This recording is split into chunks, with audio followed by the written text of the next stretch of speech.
Temps présent avec Toyota Hybride. Pas besoin de prise électrique pour rouler à l'électricité.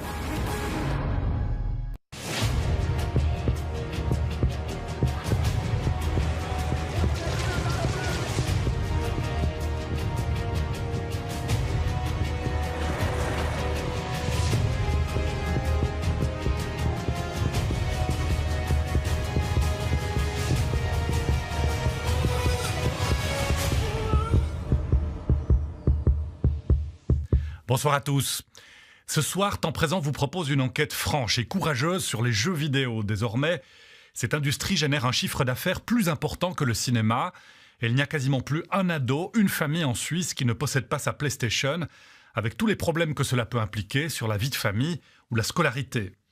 Alors justement, parlons-en de ces problèmes, car entre le lobbyisme de cette puissante industrie et le déni de la communauté des joueurs, les vrais effets de ce divertissement sont un peu tabous, en particulier les jeux d'immersion violents où il s'agit de tuer par tous les moyens imaginables, frapper ou même violer.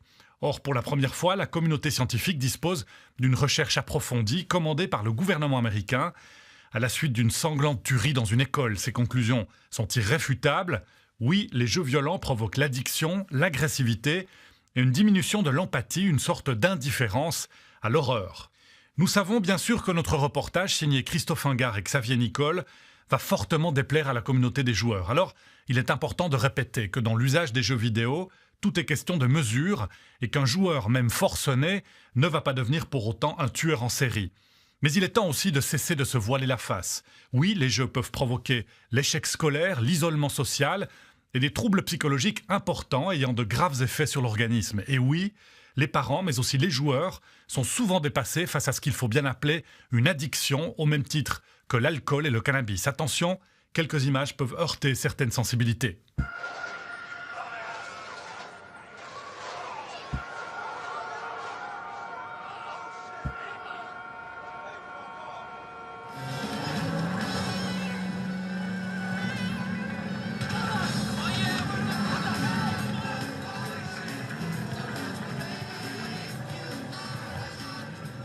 En fait, il y a un scénario à suivre, puis des missions à effectuer tout le long.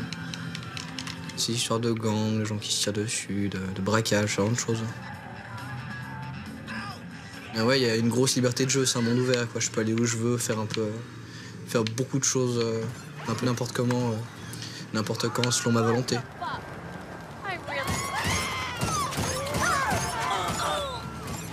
Mais la première fois que t'as joué à GTA, t'avais quel âge? C'était chez un ami, j'étais plus jeune, je devais avoir peut-être 13 ans.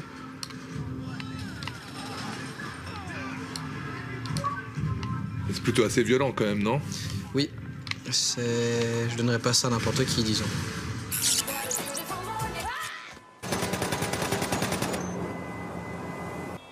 Fuck yourself!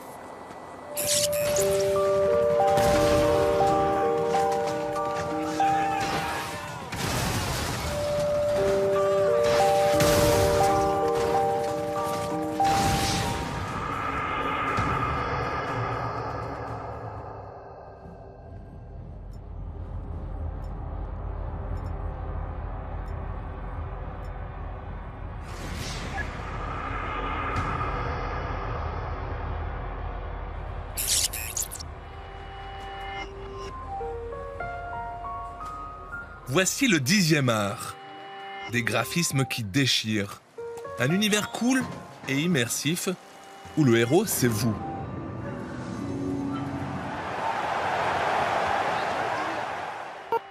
On est loin des Pong, Tetris et Super Mario de papa et maman.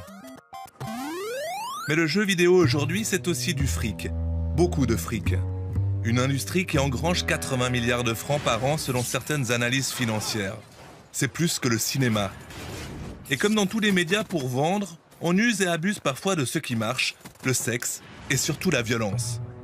Un petit tour en grande surface et ça saute aux yeux. Les jeux les plus nombreux et les plus visibles sont fortement déconseillés si vous n'avez pas 18 ans. Dans la peau d'un psychopathe ou au mieux d'un soldat, l'idée, c'est de dégommer l'autre.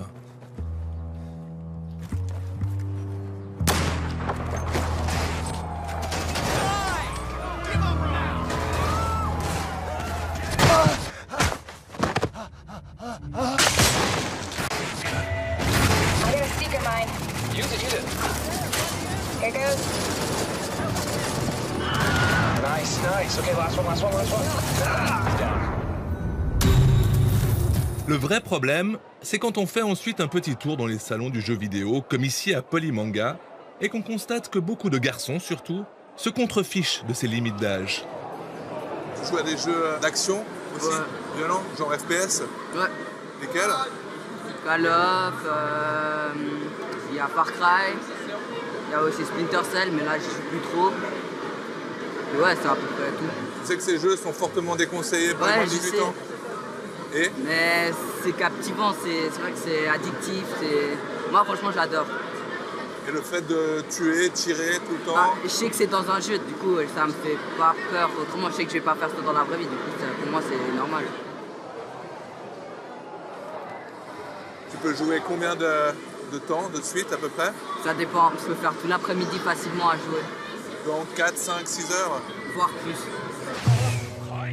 Des ados donc qui jouent beaucoup, et des parents souvent largués. Tu as déjà joué à des jeux d'action ou des jeux plus violents? Ah, Black Ops 3. Call of Duty donc? Ouais, Call of Duty. Et bah, ouais. GTA? Grand Theft Auto? Non, ça j'ai arrêté. Mais vous connaissez ces jeux? Vous savez ce qu'il y a dedans? Pas tellement, non. Non? Vous voulez voir des séquences par exemple de... Ah, c'est vrai que c'est... Ah, c'est ça? C'est ça, ouais. Aïe, aïe, aïe.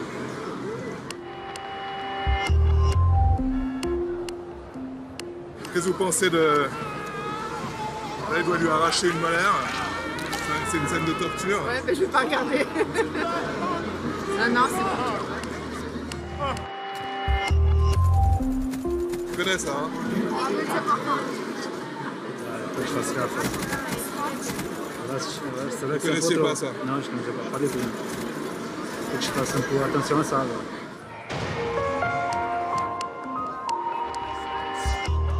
Faire attention, oui. Car même si la majorité des joueurs finira le jeu sans séquelles, 10% environ des adolescents ont aujourd'hui un réel problème avec ce monde virtuel selon plusieurs études européennes.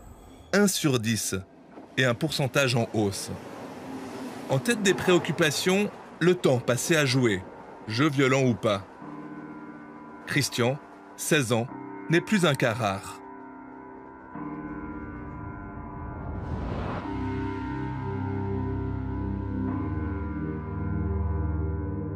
Mon tout premier jeu vidéo, c'était... Alors j'avais 7-8 ans, pas plus. Et puis bon, bah, j'ai joué jusqu'en 2015 du coup. J'ai dû arrêter parce que ça devenait critique, quoi. C'était vraiment...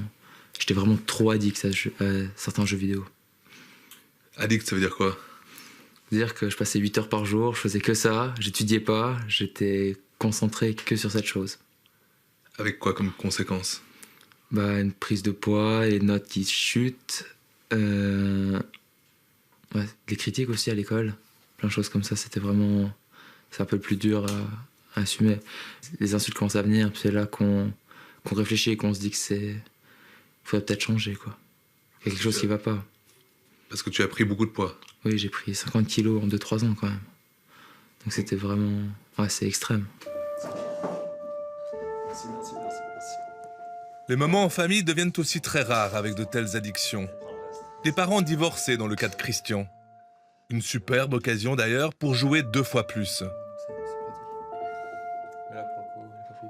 Au début, on s'en rend pas compte, mais après, quand on se rend compte qu'il est pris là, c'est un peu tard, c'est déjà trop tard, parce qu'après, il nous écoute plus beaucoup, donc moins en tout cas.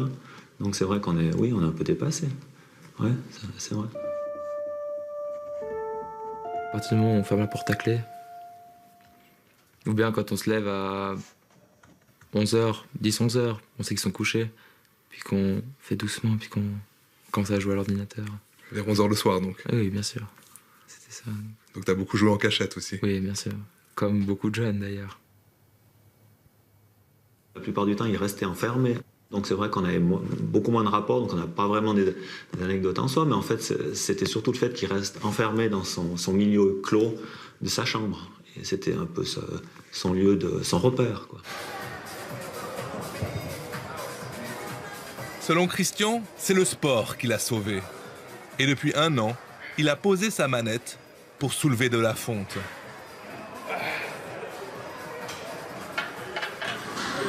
Ça défoule? Ah, ça défoule, vous imaginez même pas. C'est magique. Ça change les jeux vidéo? Ah, ça c'est clair. Les jeux vidéo, c'est vraiment... ça défoule les doigts, on va dire. Là, ça défoule le corps, puis aussi après, on est tout de suite plus sain d'esprit, on se sent bien, on se sent vraiment bien. Il y a aussi une bonne ambiance à la musculation. On connaît tout le monde, on se tape dans la main, on se connaît réellement. Et justement, les jeux vidéo, on se parlait sur Skype, et c'est tout.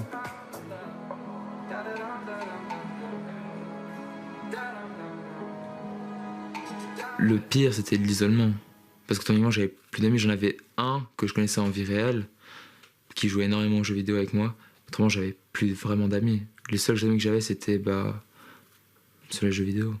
Donc en fait, plus on est isolé, plus on va se réfugier dans les jeux vidéo et la malbouffe. Puis plus on se réfugie dans les jeux vidéo et la malbouffe, plus on va être un peu rejeté. Donc c'est un peu un cercle qui se termine pas.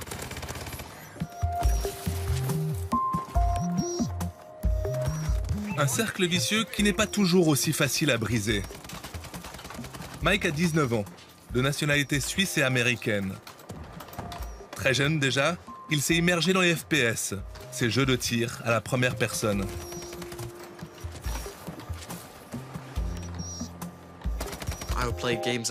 J'ai joué à des jeux vidéo depuis que je suis enfant, avec des amis, tout seul, en famille. À l'époque, c'était juste un passe-temps que je faisais par plaisir, un moment de partage avec des amis. Mais à un moment donné, j'en suis devenu dépendant émotionnellement. Et t'es devenu accro à quel point? C'est arrivé au stade où ça a failli détruire ma vie. Et si je n'y prends pas garde maintenant, ça pourrait toujours être le cas. Heureusement, je pense que je suis suffisamment conscient aujourd'hui pour que ça n'arrive pas. On peut utiliser le terme d'addiction? Oui, absolument. Mike pouvait passer 8 heures par jour à jouer, viser, tirer. Quand nous l'avons rencontré, il était en thérapie depuis 1 an et demi, dans ce centre genevois de désintoxication. Quand on a dit que tu ne pouvais plus avoir l'ordinateur en semaine pendant l'école, Et de ne pas pouvoir faire ce dont j'ai envie. qu'as-tu ressenti? L'impression de perdre quelque chose? Oui, une perte d'opportunité, de quitter le monde plus longtemps.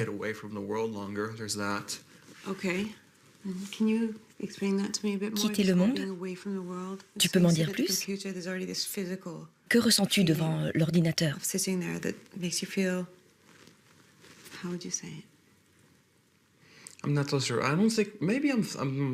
En fait, je dirais que c'est plutôt un moyen de quitter la société dont je ne veux pas faire partie.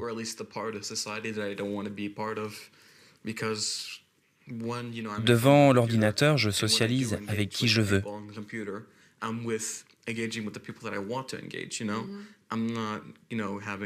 Pas besoin d'interagir dans le bus, sur le trottoir, à l'école, avec les profs. C'est qui je veux, quand je veux. Alright. Nice. Oh, what the hell? Didn't input. This is gonna be fantastic. Got him. Oh boy. So, what do you do in this game again? Oh my god. Okay, that was luck. Peut-être les choses qui, moi, me parlent beaucoup dans ces jeunes qu'on voit ici, c'est cette déconnexion, c'est cette difficulté de se connecter à un vécu, aux sensations, de les partager avec l'autre, de rester avec. Je crois que souvent, ce qu'on peut voir ici, c'est cette envie de trouver un refuge ou de trouver un échappatoire ou de trouver une zone de confort où les jeunes se sentent bien. Ça, c'est vraiment quelque chose que je retrouve. C'est beaucoup de jeunes aujourd'hui. Ça, ouais. Après avoir passé une partie de son enfance aux États-Unis, Mike vit aujourd'hui seul avec sa mère à Genève. Comme beaucoup d'autres parents, une mère qui n'a rien vu venir. Ouais, c'était normal. Déjà, on était aux États-Unis, les télévisions, il y en a dans toutes les pièces là-bas. Moi, j'avais toujours la télévision allumée. J'ai pas pensé qu'il y aurait ces conséquences-là, du tout. C'était normal. Il regardait la télé quand il voulait, il se mettait à l'ordi quand il voulait. L'ordi était dans le salon, donc il était tout le temps à l'ordi, quoi.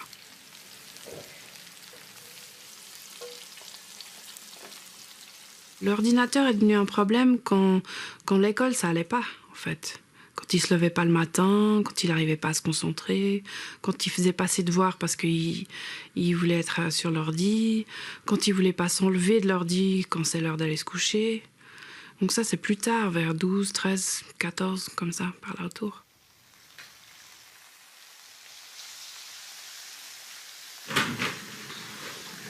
Hey. How are you? I'm good, what's up? How was your day? It was okay. Are you hungry? Not right now. Maybe later. Okay. So, I'll let you know when it's ready. Okay. Aujourd'hui, Mike ne joue plus que le week-end. I'll see you later. Yeah, see you later. L'attrait demeure cependant fort. Alors quand c'est vendredi soir, ce n'est pas dans les bars qu'il court, mais bel et bien dans sa chambre.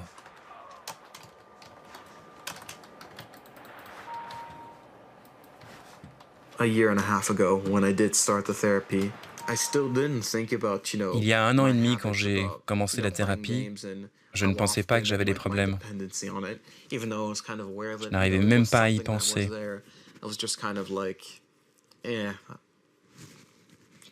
Maintenant, juste le fait que j'en sais beaucoup plus et que j'ai la volonté de changer, c'est déjà énorme.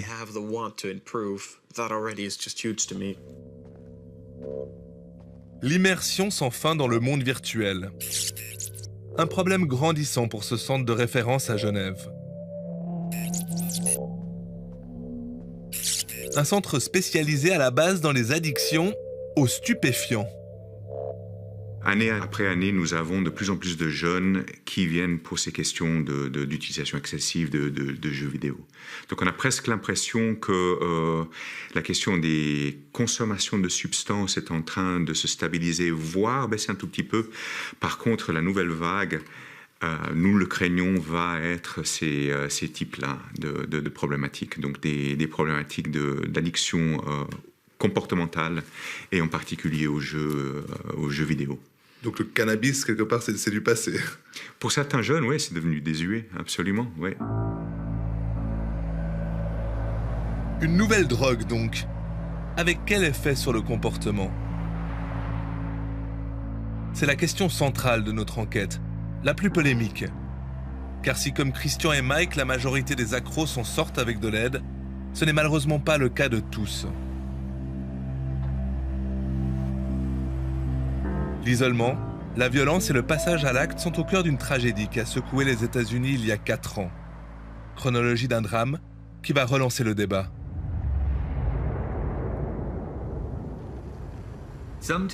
Peu avant 9h30, Adam Lanza sortit de chez lui, au 36 route de Yogyakarta, pour la dernière fois. Quelques minutes plus tard, il entra dans Riverside Drive. Il passa devant le panneau « École primaire de Sandy Hook, bienvenue aux visiteurs ». Il fit un virage et s'arrêta sur les lignes jaunes de la caserne des pompiers. Adam hésita brièvement à l'entrée, puis il fit un pas en arrière, pointa son arme sur la grande vitre de la porte principale et appuya sur la gâchette.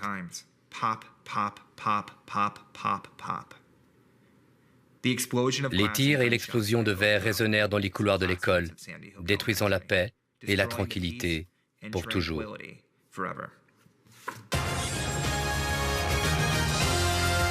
There has been a deadly shooting at an elementary school in Newtown, Connecticut. This is an ABC News special report. And we do have the breaking news of a shooting at an elementary school in Newtown, Connecticut. The worst grade school shooting in U.S. history, at least 27 dead, 20 children, 7 adults, including the principal. And the gunman killed himself. We now know his name. We know he's 20 years old, Adam Lanza. Officials say Lanza shot his mother Nancy multiple times, killing her in her bed. The looming question is why this man then decided to come to this school. He shows up at a place where they're making gingerbread houses in preparation for the holidays and Christmas presents. Just kids. A man in black enters with a vest and multiple weapons and begins a massacre.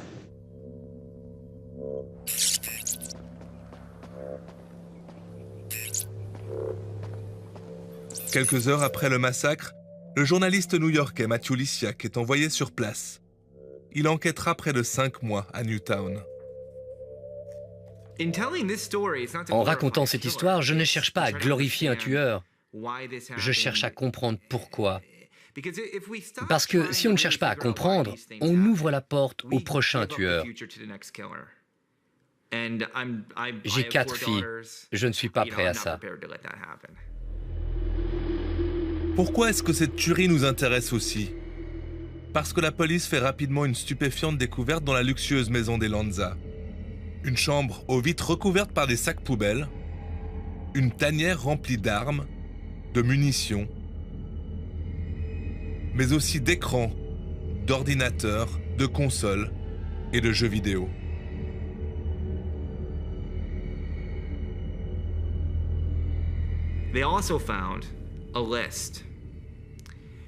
Les enquêteurs ont aussi retrouvé une liste très précise et sophistiquée de toutes les tueries de masse passées.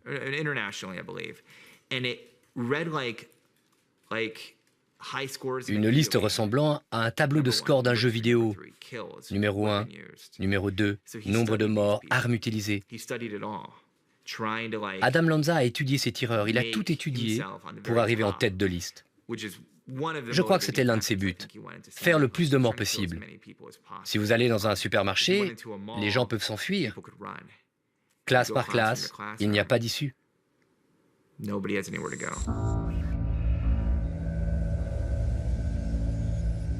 Malheureusement, le recueillement est vite écrasé par des débats manichéens.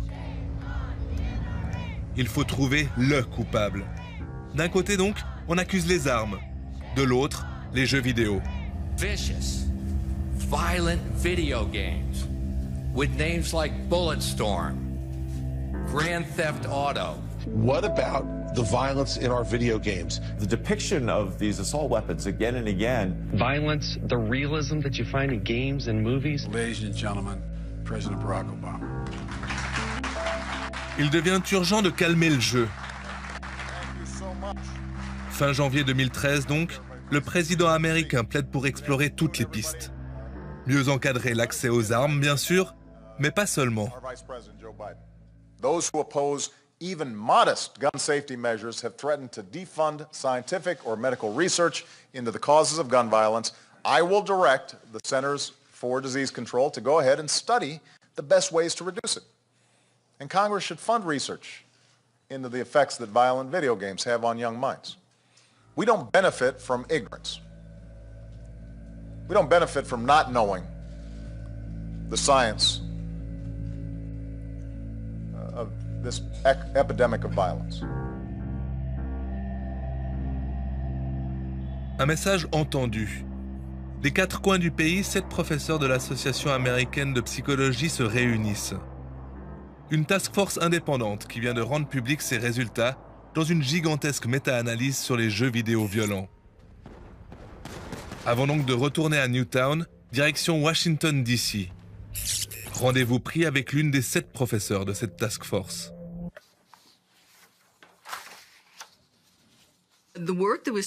C'était beaucoup de travail. Une méta-analyse, c'est un résumé de toute la recherche existante sur un sujet donné. En ce qui nous concerne, nous avions environ 170 études à analyser et ça nous a pris 2 ans. Des recherches que nous avons trouvées nous-mêmes, que des chercheurs bien connus dans le domaine nous ont envoyées et nous les avons toutes rassemblées. Nous les avons lues, décortiquées, notées et nous avons passé un long moment pour les évaluer.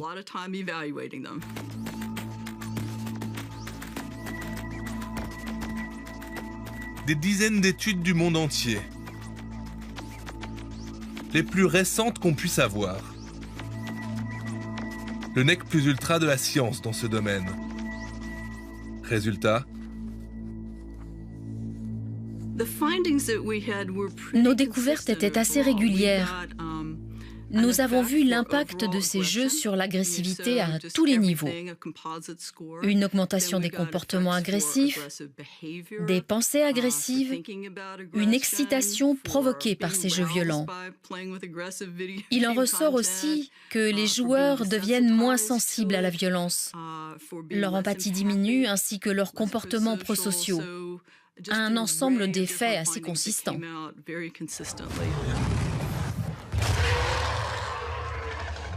Aucune preuve que les jeux vidéo violents font de vous des tueurs, mais il y a un mais, contrairement à ce que pensent beaucoup de gens, ils ne défoulent pas. C'est une douce illusion de penser que l'on peut sortir son agressivité grâce à ces jeux. Nous voyons le contraire, des gens plus agressifs, moins empathiques. Ce ne sont donc pas leurs pulsions agressives que les joueurs sont en train de décharger. En tout cas, ce n'est pas ce que nous avons vu dans les données analysées.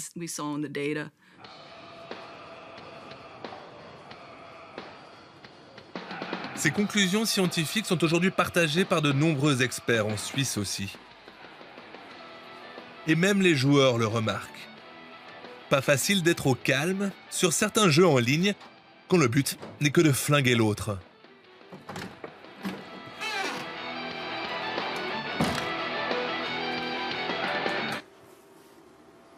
Il y a une équipe avec qui je joue super souvent, on joue à Evolve ensemble, c'est vraiment génial, on s'éclate ensemble, c'est des super moments qu'on passe. Et à l'inverse, pour avoir essayé les Call of Duty il y a quelques temps, mais non quoi, je veux dire, c'est une communauté déjà de gens qui ne devraient pas y jouer. Le nombre de fois où je me suis retrouvé avec des enfants de 10 ans qui s'énervaient au bout de leur manette au point de la lancer puis de péter un plomb quoi.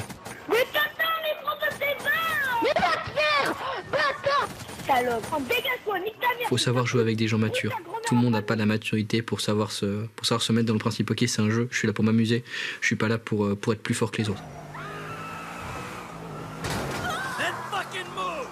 Plus complexe par contre, reconnaître que cette violence a aussi un impact sur soi-même. J'ai vu plein de films avec des types qui se tirent dessus, je joue à des jeux qu'on peut qualifier de violents.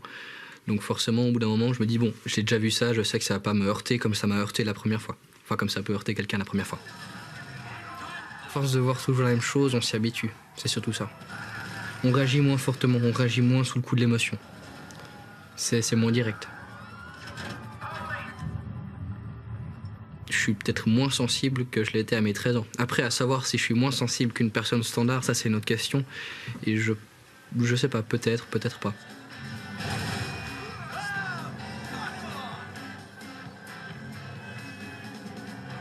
Je crois que certaines personnes ne veulent pas croire que cela a un effet sur eux, mais ça a un effet.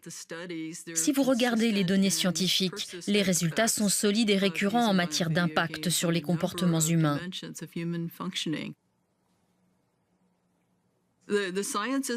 La science, c'est la science. Les données parlent d'elles-mêmes. C'est pour ça que notre task force est convaincue que ces jeux violents sont un facteur de risque. Mais jouer ne va pas affecter tout le monde de la même façon. C'est donc peut-être pour ça que certains diront que ces jeux violents n'ont aucun effet.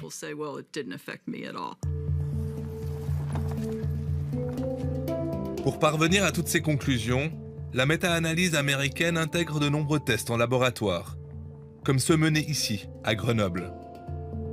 Vous allez participer à une expérience sur la perception visuelle. Donc ce que je vais vous demander de faire, c'est de jouer à un jeu vidéo pendant une vingtaine de minutes.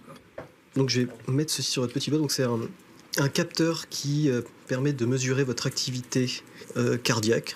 Donc c'est une mesure contrôle dont on a besoin pendant la phase de jeu. Donc le but c'est que vous jouiez de la manière la plus spontanée et naturelle possible.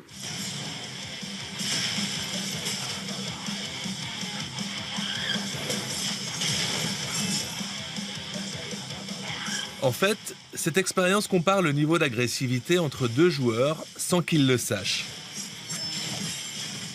L'un jouant à un jeu qui bastonne, l'autre à un jeu de sport par exemple. Les chercheurs analysent le rythme cardiaque. La fête est finie. Mesurent l'intention de blesser l'autre en s'infligeant des chocs sonores.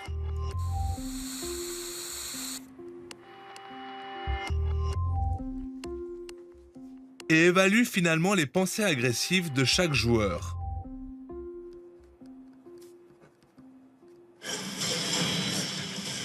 À nouveau, c'est très clair, les contenus violents augmentent l'agressivité. Ce qu'on a pu montrer également, c'est que cette augmentation, elle est cumulative, c'est-à-dire que lorsque l'on a fait jouer pendant 3 jours de suite des personnes à des jeux vidéo à contenu agressif, eh bien on observe des réponses agressives qui augmentent au fur et à mesure que les jours se passent. Donc ces résultats conduisent à penser que l'exposition répétée à des jeux vidéo violents a un effet d'élévation du niveau moyen d'agressivité chez une personne. En résumé, plus on tue virtuellement, plus ça fait mal réellement. Et un jeu vidéo, ce n'est pas exactement un film, selon ce professeur de psychologie sociale. Effectivement, l'exposition à des contenus violents par les médias augmente le comportement agressif, que ce soit à la télévision ou les jeux vidéo. Cependant, plus le réalisme des scènes est important, plus l'immersion est importante, plus l'individu est acteur dans la scène violente, plus l'impact sera manifeste. C'est-à-dire que si vous voyez effectivement quelques pixels qui s'agitent sur un écran et qui semblent frapper sur d'autres pixels qui s'agitent sur un écran, l'impact ne sera pas le même que si vous avez face à vous un personnage très réaliste comme quasiment une photographie ou un film qui effectivement est commandé par vous-même et abat une autre personne. La question n'est pas de stigmatiser le jeu vidéo. De manière générale, tout contenu d'information attractif a un impact sur celui qui en prend connaissance. Donc, il a pu être montré, par exemple, que des jeux vidéo à contenu coopératif et altruiste influencent les comportements coopératifs hors ligne, hors jeu. Retour en Suisse, dans le canton de Berne. Avec un petit tour dans cette cour d'école banale, où l'on comprend vite à nouveau que nos chères têtes blondes ne jouent pas qu'avec des jeux pacifistes. Bien au contraire.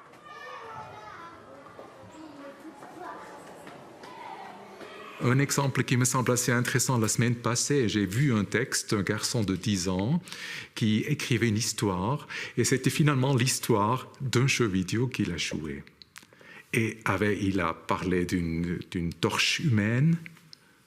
Il a parlé d'une violence incroyable, de couper les têtes et tout ça. Et c'est quand même, c'est pas normal pour un garçon de 10 ans. Il y a quelques années, il y avait encore une certaine sensibilité dans la société par rapport à ces jeux vidéo violents. Aujourd'hui, on l'accepte. Parce que je crois qu'il y a une certaine, disons, résignation dans la société. On ne peut pas l'éviter, on l'accepte. Mais il y a de plus en plus des garçons qui passent tout le temps libre avec ces jeux vidéo. Roland Neff travaille dans cette école depuis 30 ans, élu socialiste depuis 20. Pour lui, réalité et fiction s'entremêlent toujours plus.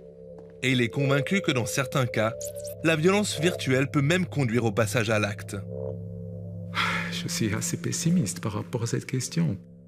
Naturellement, il faut toujours de différents facteurs. C'est assez compliqué au niveau psychologique, mais si vous avez déjà un jeune qui est assez humilié par la situation familière, sans travail, avec peu de possibilités, alors s'il passe des heures avec cette violence, naturellement, ça va être beaucoup plus facile pour lui de tirer. C'est difficile de tuer, mais on peut faire descendre ses scrupules. Certains joueurs vont crier au scandale. Le passage à l'acte est évidemment un point qui fait particulièrement polémique. À juste titre. Difficile là d'avoir des preuves scientifiques. L'envie d'en savoir plus nous a toutefois renvoyés dans le Connecticut, 4 ans après la tuerie dans le paisible village de Sandy Hook. Avec cette question en ligne de mire. Pourquoi ? Ce qui frappe en premier en arrivant ici, c'est le calme apparent et la volonté d'oublier ce funeste 14 décembre 2012. Au cœur des riches quartiers de Newtown, la maison du jeune tireur a été totalement rasée. À 5 km de là, l'école primaire aussi. Les briques auraient même été pulvérisées pour ne laisser aucune trace. Une nouvelle école est encore en construction. Certains n'oublieront toutefois jamais. Le 14 décembre 2012, Jennifer et moi avons perdu notre seule fille Avielle lorsqu'elle a été tuée avec 19 autres élèves dans le massacre de l'école. Comme vous pouvez l'imaginer, nous avons été terrassés par cette tragédie et nous le sommes encore. Mais il fallait aussi qu'on agisse pour éviter d'autres tragédies, pour permettre aux enfants de vivre en sécurité et éviter que l'on fasse du mal à soi-même ou aux autres. En l'honneur donc de sa fille, ce neuroscientifique de formation a créé une fondation pour mieux comprendre les méandres du cerveau humain et les causes profondes de la violence. La polémique stérile qui a suivi la tuerie l'a aussi attristé. Les jours qui ont suivi le meurtre d'Avielle, nous avons vu chaque bouc émissaire pointé du doigt, de façon très viscérale. C'est à cause des jeux vidéo, non, c'est à cause des armes, c'est à cause de la sécurité à l'école, comment éduquer un enfant, la santé mentale.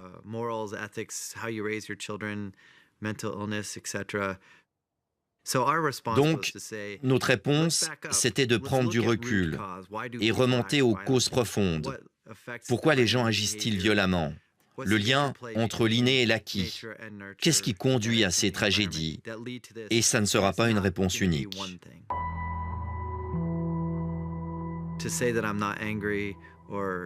Dire que je ne suis pas en colère, le cœur brisé ou triste, serait très en dessous de la réalité.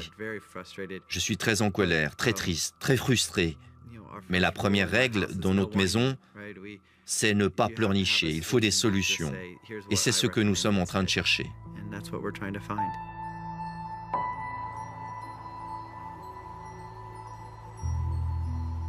Quels sont donc tous ces éléments qui ont déclenché l'ouragan il y a 4 ans? Jérémy n'aime pas trop parler de celui qu'il surnomme simplement le tueur de Sandy Hook. Un tueur isolé qui aurait perdu progressivement tout contact avec la réalité.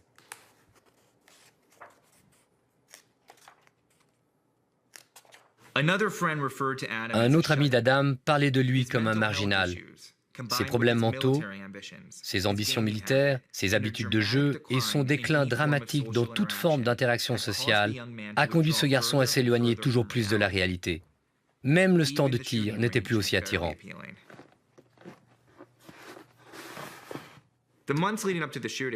Un mois avant la tuerie, il ne parlait à personne. Et il restait seul dans sa chambre, jouant à des jeux vidéo violents, allant parfois au supermarché pour jouer à Dance Dance Revolution, un jeu de danse, pendant des heures. Et il planifiait tout cela.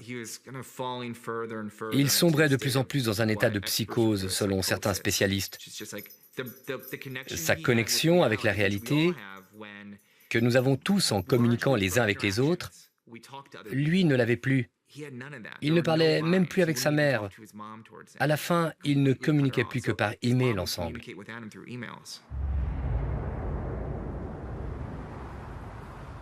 Un maléfique plongeon dans le virtuel, confirmé par les experts du service de protection des mineurs du Connecticut.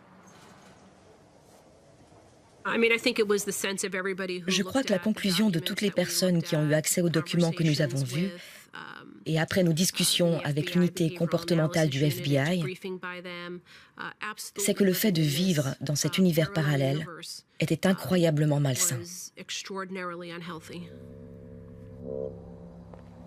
Son bureau a eu accès au rapport pédiatrique du jeune tueur, à ses bulletins scolaires, mais aussi au rapport confidentiel de la police et du FBI. Il en ressort également qu'Adam Lanza avait de dangereuses prédispositions.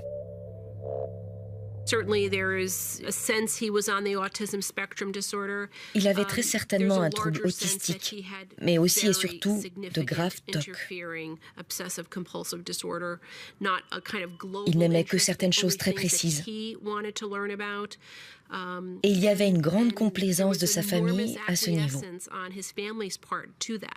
de ne pas l'encourager à faire autre chose, à étendre son horizon ou rechercher de l'aide et un traitement médical au moment où il s'isolait de plus en plus. Mais est-ce que c'était un enfant violent? Non, il n'y avait vraiment rien qui ne l'indiquait. Isolement, addiction aux jeux vidéo violents, fragilité mentale, démission parentale. Le cœur d'un cyclone, capable finalement de tout détruire sur son passage à cause d'un dernier facteur de risque. L'accès, tellement facile ici, aux armes. Nous avons donc ici un garçon qui ne sort plus, mais qui a accès à un arsenal dans sa maison parce qu'il aime ça. Ça fait même partie de l'apaisement familial. Tu aimes les armes? Bien, on va t'en acheter davantage. Ce n'est pas ce dont il avait besoin. Il avait besoin d'un traitement psychologique, d'amis, de son père, de son frère.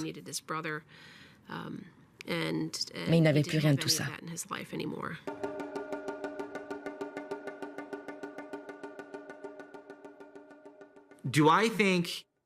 Est-ce qu'Adam aurait commis cette tuerie sans les jeux vidéo? S'il n'avait pas eu accès à toutes ces images violentes? Je ne sais pas. Je sais que des milliers de gens jouent à ces jeux et ils ne commettent pas de crimes. Mais avec quelqu'un de malade comme Adam, avec des armes à la maison, capable de s'isoler avec ses jeux, c'est une grande question. Je n'ai pas la réponse, mais je rêverais de pouvoir revenir en arrière, tirer la prise et voir si le résultat était différent.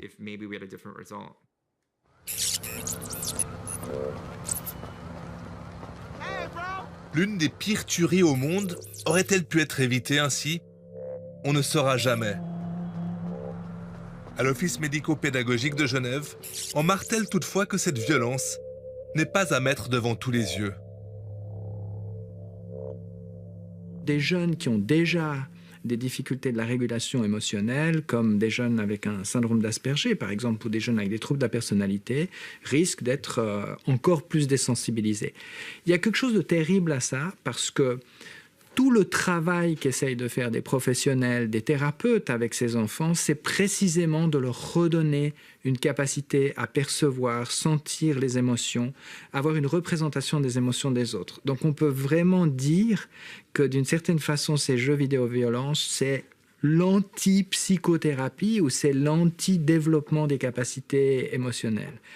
Et il y a parfois ce paradoxe que voilà, ces jeunes suivent 1 heure, 2 heures de thérapie par semaine et dans la même semaine, ils ont peut-être joué 40 heures, 50 heures de jeux vidéo. Et lorsqu'on parle de fragilité, il n'y a pas que les troubles mentaux.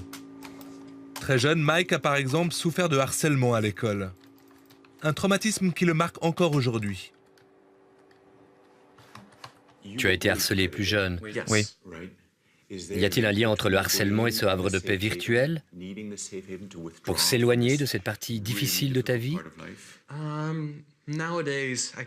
Pas aujourd'hui, mais avant peut-être. C'est peut-être pour ça que j'ai choisi de jouer à certains jeux de tir violents. Et quand j'étais à fond dedans, c'était en effet une période difficile, où je me sentais impuissant par rapport à tout ce qui se passait à l'école.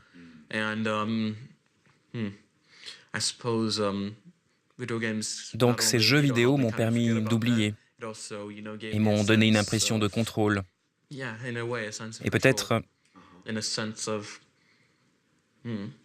Non, je ne sais pas si je peux le dire. Mais c'était peut-être une façon de prendre une revanche, même si je crois que je ne confondais pas les gens du jeu avec ceux de l'école. Mais ça bouillonnait à l'intérieur? Oui, un peu. Le fait d'avoir été victime de violences totalement injustes pour lui, il le ramenait à la maison, il se sentait totalement impuissant et il pouvait, sur un espace médiatisé, donner la réplique. Et qu'est-ce que tu penses du fait de tuer quelqu'un dans un jeu?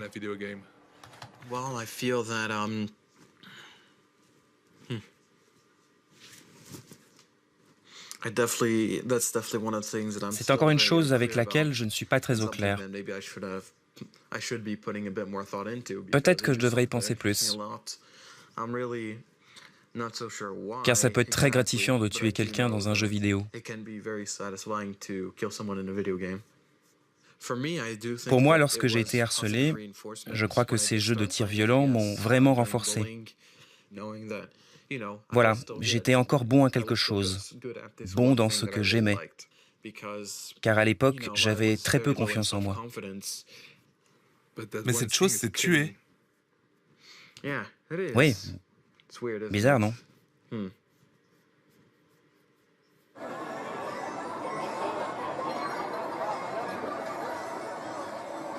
C'est important de le répéter.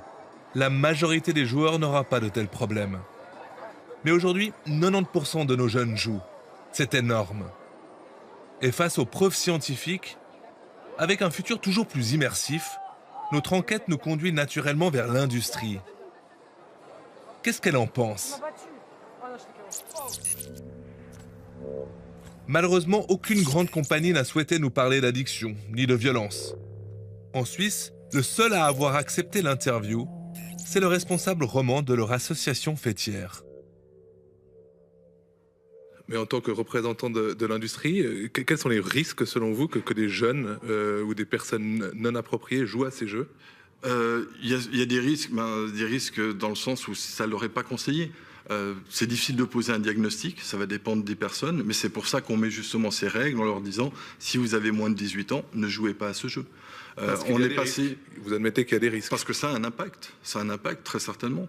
Maintenant, c'est pas à nous de les interdire. On ne peut pas aller dans les maisons pour dire aux gens, on aimerait le faire, mais on ne peut pas aller dans les maisons puis dire aux gens, interdisez à votre enfant de jouer à GTA. On le dit sur le domaine public, on le dit à travers nos jeux, sur les pochettes de jeux. Je pense qu'on fait énormément de travail à ce niveau-là pour essayer de sensibiliser les gens. On apprécie aussi le type d'émission que vous faites pour justement informer les gens sur le fait que ces jeux-là ne sont pas destinés à un public d'enfants. Et si j'ai un message à passer aujourd'hui, je vais regarder droit à la caméra pour le faire, Call of Duty, GTA, Assassin's Creed, tous les jeux 18+, ne sont pas destinés à des enfants. C'est des jeux qui sont destinés à un public adulte. Jolie déclaration face caméra d'un chargé de communication. Mais nous n'avons toujours pas la réponse à notre question. Pourquoi ces jeux sont-ils déconseillés aux mineurs et aux personnes fragiles selon l'industrie? C'est dans ce programme de prévention, dont la SIEA est pourtant partenaire, que nous trouverons enfin un élément de réponse. Les jeux violents rendent-ils agressifs? C'est possible. Ils peuvent en outre susciter colère, agitation, irritabilité, angoisse, et diminuer l'empathie. Des mises en garde que l'on ne voit toutefois nulle part ailleurs. La prévention se limitant essentiellement en Suisse à cet âge recommandé et à ses pictogrammes. À l'échelle fédérale, rien n'interdit d'ailleurs la vente de jeux 18+ à des mineurs. C'est au bon vouloir du magasin.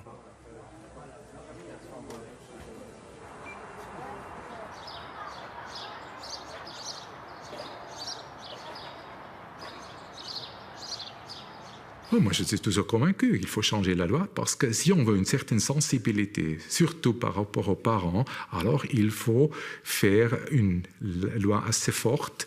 Ainsi, les parents se rendent compte que c'est une chose qu'on ne peut pas accepter, cette violence.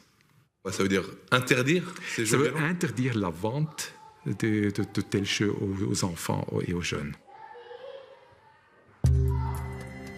Et ce n'est pas faute d'avoir essayé. Dès 2008 déjà, ce député et d'autres ont voulu renforcer le cadre légal pour protéger les mineurs. Leurs actions politiques sont toutefois restées lettres mortes. Réponse reçue, l'industrie est capable de s'autoréguler. Le problème, c'est que l'industrie est avant tout intéressée par le profit. C'est un grand business et l'intérêt, c'est de faire un maximum d'argent. Et les jeux sont aujourd'hui construits pour être très attractifs et pour que les joueurs soient absorbés pendant de longues périodes. À l'avenir, je pense que ce qui serait souhaitable, c'est que l'industrie fasse un pas en avant et peut-être progresse dans l'acceptation des conséquences de ce qu'elle développe sur les joueurs, et surtout à trouver des incitations éventuellement financières pour que l'industrie soit orientée vers la création de produits qui soient plus conformes avec les valeurs de la société, c'est-à-dire, par exemple, créer des jeux coopératifs, créer des jeux qui facilitent les contacts sociaux, plutôt que de créer des jeux qui finalement introduisent la dimension guerrière, agressive, confrontationnelle si fréquemment. Addiction, isolement, désensibilisation. Mike et sa mère en sont désormais conscients. Here. Okay. You sure you don't want me to eat with you, Mom? I didn't know that we were on such a restricted time. No, you're fine. You sure? Yeah. Okay. Thank you. Okay. Bon appétit. En pensant se défouler ainsi, en pianotant sans limite et en laissant faire, un piège s'est refermé sur eux. C'est vrai qu'on ne pensait pas à tout cela à l'époque. C'est comme ça que l'on fonctionnait. Mais aujourd'hui, je crois qu'on est beaucoup plus connectés l'un à l'autre. On pense beaucoup plus à tous ces problèmes et on en sait tellement plus. Quand moi j'étais jeune, il n'y avait pas tout ça. On n'avait pas de jeux comme ça. Il y avait même pas. C'était pas un de nos loisirs. On faisait pas ça. Les jeux qu'on jouait, les premiers, c'était Pac-Man. Il n'y avait pas de violence dans Pac-Man. Un petit peu, enfin. Mais il mange des bulles.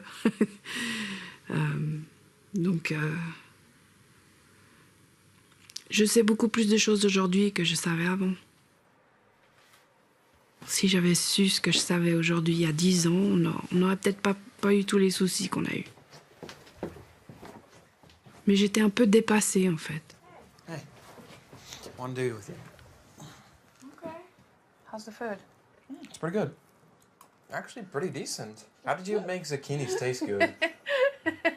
Are you witch? That's funny. Ça ne m'étonnerait pas, surtout si le monde médical va aller dans le sens d'entériner la problématique des addictions aux jeux online comme une problématique médicale, l'apparition de class action suits, comment est-ce qu'on appelle ça, de procès aux compagnies, parce que évidemment, l'enjeu pour ces compagnies, c'est d'avoir un maximum de joueurs et donc le phénomène addictif est très très proche. Donc quelque part un peu comme l'industrie comme l'industrie du tabac, absolument, dans les années 50, oui. Une comparaison inquiétante que Christian partage. Aujourd'hui, ces jeux prennent la poussière face à lui comme ultime tentation. Comment t'as fait pour t'en sortir ? C'était quoi le déclic ? Le déclic, c'était un peu une fille, mais bon, c'est surtout, je regardais sur YouTube un youtubeur, et puis tout d'un coup, il a employé juste une phrase où je me suis dit, faut que je fasse quelque chose. C'était quoi cette phrase ?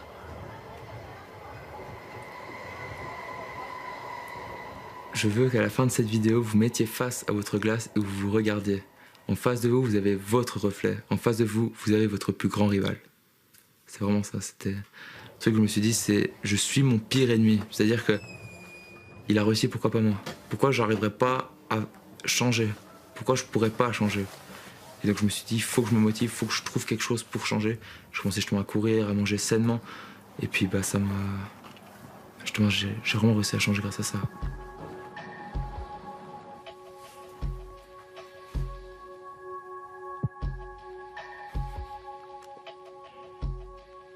C'est aux parents en fait de surveiller ce à quoi jouent leurs enfants.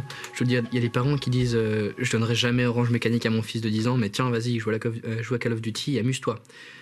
Puis ces parents-là, justement, c'est des gens qui sont peut-être potentiellement largués. Après, avec une génération comme la mienne qui va grandir, qui va avoir des enfants, on aura des gens qui savent ce qu'ils ont entre les mains au niveau du jeu vidéo, comme nos parents savaient ce qu'ils avaient entre les mains au niveau des films. Et ma génération, c'est possible que je sois moins encline à donner à un enfant de 10 ans un Call of Duty ou un jeu du même type.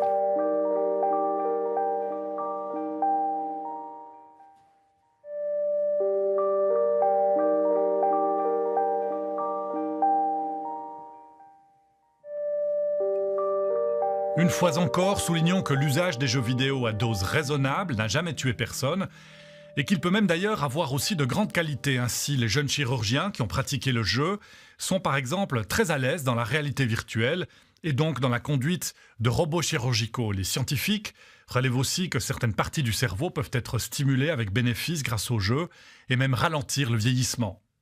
Alors nous ouvrons la discussion sur notre forum. N'hésitez pas à réagir à ce reportage, à poser toutes vos questions. Si vous êtes parent, démuni, mais aussi joueur, vous aurez la chance d'avoir en ligne jusqu'à minuit la doctoresse Sophia Achab, psychiatre, spécialiste des addictions comportementales ou HUG. À vos claviers donc. Excellente soirée à vous tous, très belle semaine et à bientôt. Ce sont des héros ordinaires et anonymes en Syrie depuis 5 ans, des hommes et des femmes amassent des preuves de tous les crimes commis contre la population, quels qu'en soient les auteurs. Dans le fracas des bombes, au prix de leur vie, ces héros méconnus prennent tous les risques pour qu'un jour les responsables rendent des comptes devant les tribunaux, mais constituent un dossier de preuves solide et qui tiennent le coup en justice. C'est difficile et frustrant.